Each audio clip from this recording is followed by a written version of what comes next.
Baik, terima kasih Anda masih bersama kami di Fokus Terkini TVRI. Masih bersama saya Ardianto Wijaya dan juga sejumlah narasumber, Bang Jansen dari Demokrat, Bang Mardhani dari PKS, Bang Taslim dari Nasdem, dan juga Mas Umam, pengamat politik. Saya akan ke Bang Mardhani terkait dengan silaturahmi kemarin ke Golkar. Ini kenapa nggak bareng-bareng sih kemarin sebetulnya Bang sama Pak Surya Paloh bareng-bareng untuk sowan ke Golkar begitu, atau ada apa sebetulnya begitu? Jangan kan beda partai, satu partai aja agendanya beda-beda kita itu loh. Jadi lentur saja Lentur dan saja. natural saja. Gini, ada yang ingin kita sampaikan. Kita boleh punya kebijakan ataupun pilihan politik yang beda. Dengan teman Gerindra sementara kita beda, dengan Golkar kita beda. Gitu loh. Nah sekarang kami bersama Nasdem dan Demokrat, tetapi silaturahim harus jalan. Yang pertama. Sehingga ini menunjukkan kita coba bangun kedewasaan dalam berpolitik. Ya, bahwa kita boleh berbeda, tapi kita tetap satu bangsa. Yang tetap harus membangun sinergi, komunikasi, kolaborasi, termasuk silaturahim. Nah, yang kedua, kami justru tadi, ya, Jansen bilang, Pak Taslim juga bilang, kalau dilihat, katakan Mas Umam lah gitu, ada 4 entitas nih yang kalau pakai parameter 20% threshold gitu loh. Ya. Koalisi Perubahan, teman-teman Gerindra dengan PKB, KIB sama PDIP, ya kami yang paling maju, karena kami sudah sepakat menetapkan 3 partai ini lolos 20%. Capresnya sudah kita sepakati, bab tentang simbolis dan upacara, itu mah kita sedang atur. Cawapresnya yang belum pasti, masih alot? Kalau cawapres lebih sederhana, yang paling sulit itu capresnya. Karena nanti yang akan menjadi magnet utama, tetap duit tunggal, tetapi presiden, dan presiden. Karena memang Indonesia sistemnya presidensialisme, gitu. Sehingga buat, kalaulah ada 10 langkah kami sudah 4 atau 5 gitu loh. Yang lain baru 1 atau 2 gitu loh. Kami berharap, Jansen tadi bilang, ini 14 Februari nanti tinggal berapa hari lagi, itu tepat setahun sebelum pencoblosan.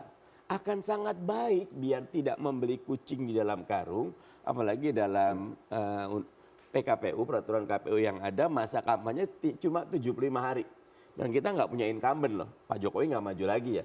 Kecuali kalau isu yang kita tolak ya, penundaan kita tolak, 3 periode kita tolak lagi gitu loh. Itu tidak ada incumbent, sehingga betul-betul paling baik kontestasi karya dan gagasan, turunnya pemimpin ke bawah itu penting ya. Mas Anies turun, Mas Ahaye turun, Satsehu turun, nanti teman-teman Nasdem juga turun, PKB turun. Menyerap apa sih?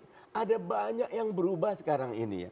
Misal dulu nggak banyak robot, sekarang udah ada chatbox, AI dokter dan macam-macam. Itu dunia berubah. Kita tetap berpikir yang lama gitu. You cannot find a new land with an old map. Gitu. Kita tidak dapat menemukan pulau baru dengan peta yang lama.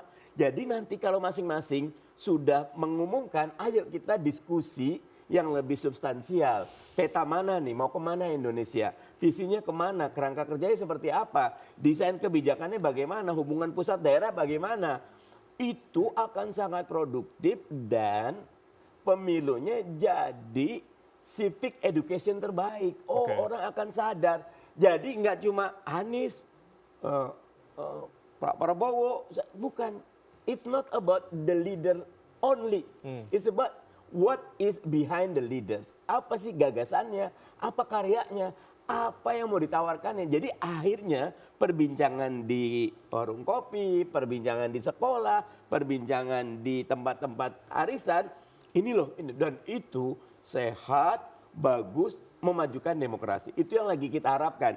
Karena itu tim kecil kami ketemunya intens sekali. Gitu. Makanya kayak Jansen bilang, Pak Taslim kami bilang, kita saling husnuzon.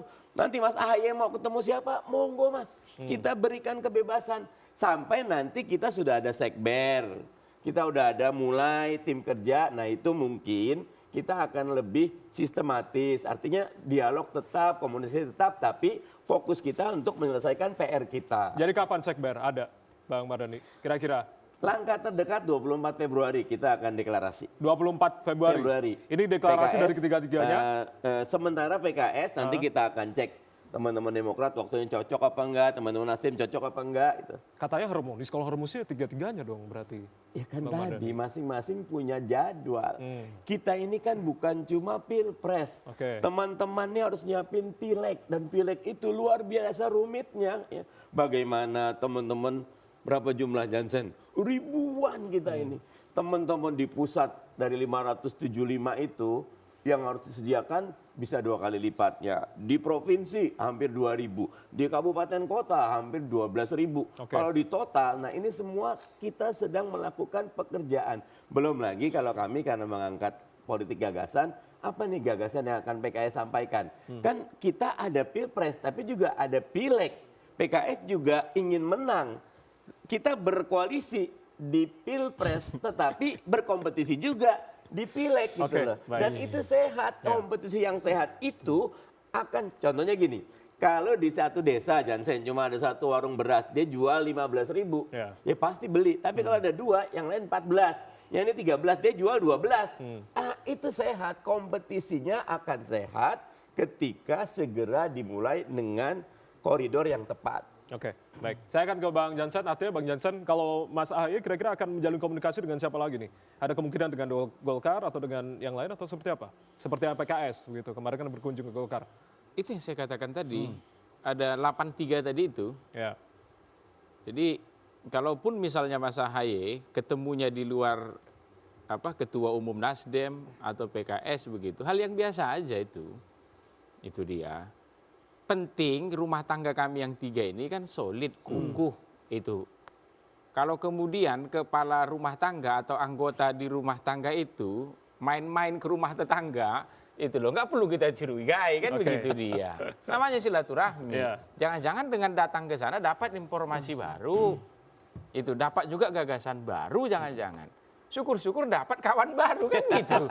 Itu hal yang biasa aja. Jadi ada tidak menutup kemungkinan gitu ya. Kalau misalnya ada kawan baru dalam koalisi perubahan ini.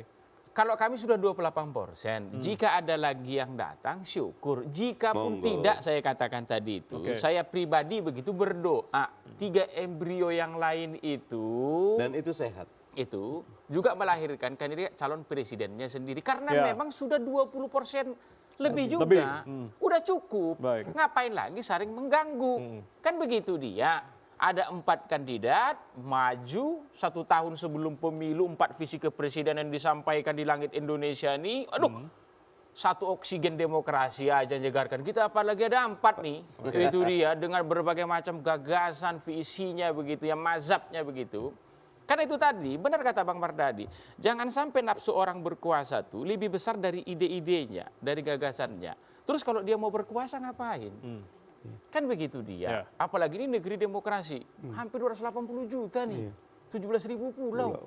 Ini kan gak ecek-ecek nih. Itu. Kadang kita yang di Indonesia ini yang gak sadar betapa begitu besarnya kita ini. Itu. Jadi, kalau ada 4 kandidat, cantik nian tuh. Toh nanti kalau nggak ada 50+1 begitu, nanti mengerucut jadi 2 yang teratas kan. Itu loh. Toh nanti semua bisa koalisi kembali kok. Itu. Walaupun kalau lihat koalisi perubahan kami ini 1 putaran menang kelihatannya. Udah percaya diri ya? Lah iya dong, kan harus optimis.